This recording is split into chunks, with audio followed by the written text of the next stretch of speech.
Za jeden veľkonočný pondelok je prakticky nemožné obliať všetky kamarátky. Preto Orange počas tejto Veľkej noci priniesol prvú onlineovú oblievačku na Slovensku.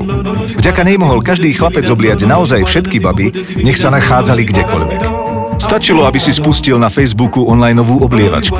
V nej si mohol vybrať svoju obeť oblievania, akým spôsobom ju chce obliať a ešte k tomu jej aj írečito zavinšovať. Výsledky boli prekvapujúce. Napriek tomu, že aplikácia bola aktuálna len počas 4 sviatočných dní, zapojilo sa do nej viac ako 11 500 oblievačov, ktorí v priemere oblievali 3 minúty. Vyoblievaných bolo 13 600 dievčat aj chlapcov.